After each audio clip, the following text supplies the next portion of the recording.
Bonjour à toutes et à tous, je reviens avec une vidéo un peu spéciale que je comptais pas faire et puis finalement je me suis dit pourquoi pas. On va voir ensemble un tirage spécial nouvelle lune en cancer du 25 juin. Donc ça c'est pour tous les signes parce que c'est une nouvelle lune qui nous touche tous et toutes. Si je devais faire une brève introduction avant de rentrer dans le vif du sujet, pour celles et ceux qui ne me connaissent pas, bienvenue, je m'appelle Agnès, je suis présente sur YouTube depuis 2019, je suis cartomancienne, médium et énergéticienne depuis plus de 7 ans.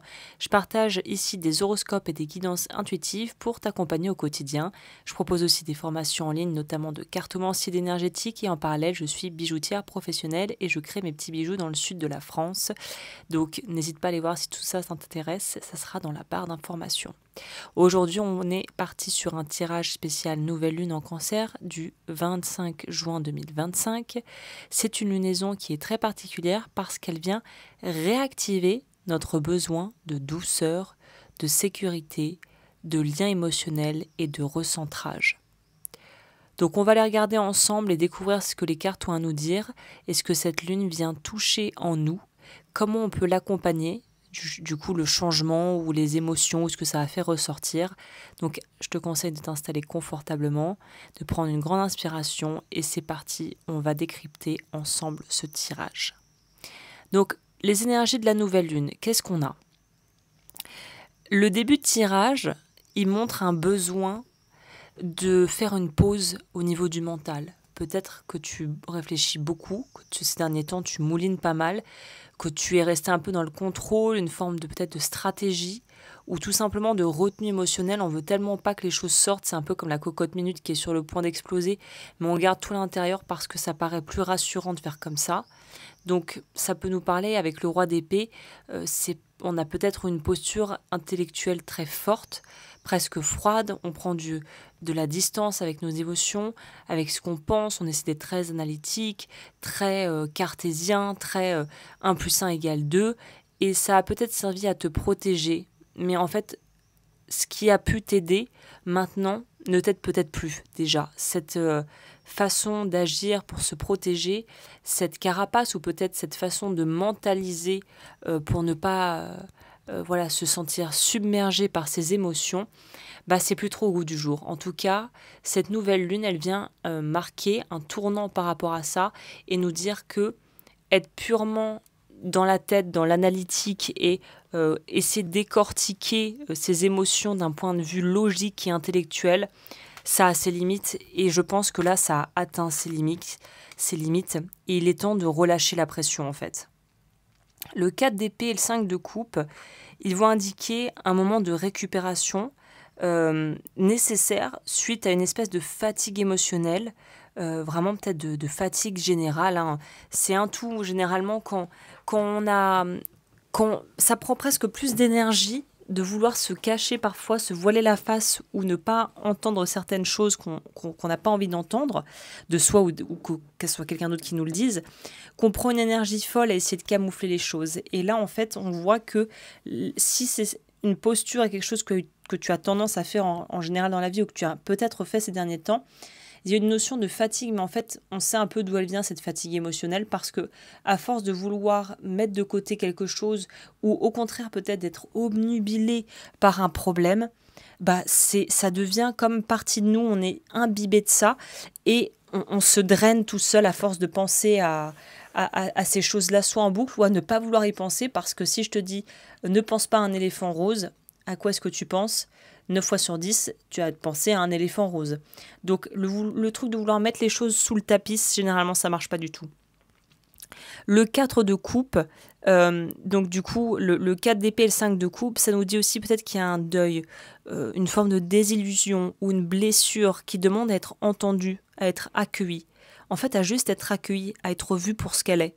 Le 4 de coupe, ça renforce cette notion de tant que tu ne verras pas les choses réellement, tant que tu n'accepteras pas d'accueillir ce que tu ressens, ça peut paraître un peu gnangnan et cliché de dire ça, mais là pour le coup c'est vraiment ça qui ressort, tu vas pas pouvoir avancer, tu vas te sentir bloqué à un certain degré. Et peut-être que tu t'es tellement coupé de tes ressentis que tu te dis non, moi plus rien me touche, je suis passé au-delà de ça. Bah en fait, je pense que si, à un certain degré, ça te touche encore. Et c'est le fait de te couper de ce ressenti qui t'empêchent de pouvoir évoluer. Donc là, le passage qui s'en vient, ça t'invite vraiment à poser le mental, à le mettre de côté et à accueillir toutes les émotions, pas forcément hyper agréables, pas forcément super joyeuses qu'on a tous en nous, sans jugement. Et surtout, comme je le disais, le truc le plus important, c'est ne pas essayer de fuir le vide. C'est pas essayer n'essaye pas de combler ce vide ou de combler cette espèce de peur des émotions. Il y a quelque chose de profondément nouveau et puissant qui peut émerger grâce à ça. Donc cette nouvelle lune en Cancer, qui est d'un signe d'eau, je le rappelle, vient réactiver ta sensibilité pour que ça soit une force et que tu ne vois plus ça comme une faiblesse. Donc là, on nous dit qu'il y a un besoin, après avoir fait un peu le bilan, l'état des lieux, si tu veux, émotionnel, de pouvoir reprendre un peu plus du poil de la bête une fois que la première étape a été faite. Et on ne peut pas sauter la première étape, malheureusement. Donc là, la deuxième étape, c'est reine de bâton, magicien et les amoureux. Là, c'est le cœur du tirage. C'est un appel très fort à te reconnecter à ta puissance intérieure. La reine de bâton, c'est celle qui a son feu sacré, qui sait ce qu'elle aime, qui sait ce qu'elle veut, qui sait ce qu'elle a envie de faire, qui sait se mettre en priorité, qui sait se choisir. Elle te pousse à rayonner à nouveau, à retrouver de la confiance en toi, en la vie. Le magicien, lui, il va t'inviter à reprendre la main. Tu as les outils, ils sont devant toi, ils sont en toi pour créer ce que tu désires.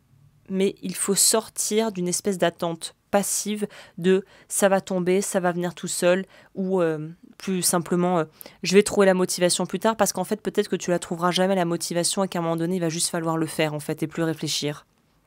Donc ça c'est une idée de sortir de quelque chose où on est trop en attente de l'extérieur, qu'un événement nous tombe dessus, qu'un chamboulement arrive, qu'on gagne au loto pour que les choses changent. Mais non, en fait, à un moment donné, il faut déjà mettre quelque chose en place, soi, à notre niveau. La carte des amoureux, elle parle d'un choix, et du choix du cœur, en fait. Peut-être que tu as hésité et que tu as beaucoup réfléchi, que tu as beaucoup mouliné, on en revient au début du tirage, tu as pesé le pour et le contre, tu as vu ça, tu as vu ci, et là on t'invite à écouter ce qui tout simplement te fait envie, tout bêtement. C'est pas forcément un choix 100% rationnel, c'est peut-être inquiétant et angoissant pour certains et certaines de pas être dans quelque chose d'hyper rationnel, hyper dans le contrôle, mais parfois c'est pas le choix rationnel, c'est pas le choix qui fait sens, qui va être finalement le plus bénéfique pour nous. Donc c'est le moment de reprendre les rênes de sa vie, de retrouver la joie, le désir et d'écouter, de reconnecter à son intuition. Cette lune, cette nouvelle lune en Cancer, elle te dit clairement, tu es prêt ou prête, choisis-toi d'abord et crée à partir de qui tu es vraiment, pas d'une espèce d'image ou un fantasme ou une image projetée que tu te fais de toi très dans la tête en fait. Le 3 de bâton et le 2 de bâton, c'est intéressant parce que là, on voit que l'élan arrive ou revient. Ces deux cartes qui te montrent en fait que tu es prêt à regarder vers l'extérieur, vers l'horizon, à construire l'avenir avec une vision plus claire. Tu cherches plus à survivre, maintenant tu as envie de vraiment pleinement vivre et expérimenter tout ce qui est possible d'expérimenter, d'agréable, de désirable, de cool quoi en fait. C'est s'ouvrir, c'est construire, c'est expérimenter, c'est faire, et c'est faire dans la joie et la bonne humeur. Le 2 de bâton, ça va nous parler de la planification, de choisir son cap, et très logiquement, le 3 de bâton, ça suit cette énergie, puisque c'est la suite logique du 2, c'est l'énergie de l'expansion, des projets, de pouvoir voir plus long terme, de pouvoir s'autoriser à rêver, de commencer. Ah, c'est un joli, je pense que ça va être le titre de la vidéo, c'est on peut enfin incarner notre rêve. Et c'est pas une mince affaire, quoi. Donc, le regard, il change. Il y a une notion de reprendre confiance, de s'autoriser à vouloir plus, à voir plus grand, à raviver son feu créateur à partir du cœur et d'être connecté à ses véritables aspirations. Le conseil par rapport à cette lunaison avec le 9 de bâton et la maison 10 et Neptune, ça va être quoi? Le 9 de bâton, c'est la carte de la résilience par excellence. C'est on s'est pris des coups, on a voulu protéger, on a voulu s'en sortir, on a voulu garder son bastillon, on va dire, et ne pas se laisser envahir, un peu comme une forteresse qu'on mettrait autour de soi. Mais là, ça nous parle plutôt du fait qu'on peut baisser la garde. Maintenant, il est temps de baisser les armes. Tu es toujours debout, tu as réussi. Garde la foi, baisse pas les bras, mais t'es plus obligé de vivre avec une forteresse autour de toi ou à l'intérieur de toi. Il est temps de s'ouvrir. Neptune en maison 10, ici, ça va nous parler de quoi? Que l'univers t'invite à réconcilier ta vocation, peut-être aussi ton image publique, l'image que tu renvoies aux autres, et ton idéal profond, qui t'as vraiment envie d'être. Par exemple, je sais pas, peut-être que tu pensais que ce que tu voulais, c'était la petite maison avec les enfants, la Twingo, les 2,5 enfants, le mari, tout ça. Peut-être qu'au fond de toi, si tu y regardes vraiment, c'est pas ça à quoi t'aspires. Et là, il est peut-être temps de regarder en face ce dont on a vraiment envie. Neptune, ça peut aussi parfois créer la confusion. C'est une planète qui aussi parle d'illusion, une envie de fuir parfois les choses, de fuir ses responsabilités. Dans la maison 10, ça peut plutôt nous dire que ça aide à incarner une vision inspirée, si on prend les aspects positifs. C'est incarner une forme de spiritualité, accepter ses penchants artistiques ou humanistes dans le monde et se relier à l'humain, à la création, au cœur finalement de l'émotion, de l'humain en fait, qui vit à travers ses émotions. Donc là, en gros, on te dit, même si tu doutes de ta légitimité ou que tu ne sais pas encore exactement comment faire, comment tu vas mener à bien le projet, comment tu vas t'en sortir de la situation, continue d'avancer. Ta place, elle se dessine jour après jour. Mais ça se nourrit. Et il faut être persévérant et il faut arriver à écouter à la fois son intuition et tout en gardant son intégrité et son bon sens comme toujours. Donc c'est foi et intention. L'affirmation qu'on pourrait dire ici, ça serait de choisir d'honorer, je choisis d'honorer mon feu intérieur, même si je ne vois pas encore la forme que prendra mon destin. Et je trouve que c'est une très jolie façon de clôturer ce tirage parce que c'est exactement ça. Honore ton feu intérieur, même si tu ne sais pas encore où ça va te mener et où tu vas atterrir.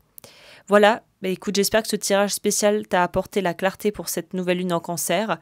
N'oublie pas, comme toujours, chaque cycle lunaire, c'est une chance de recommencer, de réajuster, de se reconnecter à soi. N'hésite pas si tu veux aller plus loin, j'ai des formations en ligne, des guidances. Je propose aussi sur Patreon là un rituel spécial, un protocole énergétique spécial pour cette lunaison qui arrive, que tu peux le faire le jour de la nouvelle lune ou quelques jours après, si tu veux, une semaine après maximum. Et après, je dis ça, mais c'est vrai que je sais pas.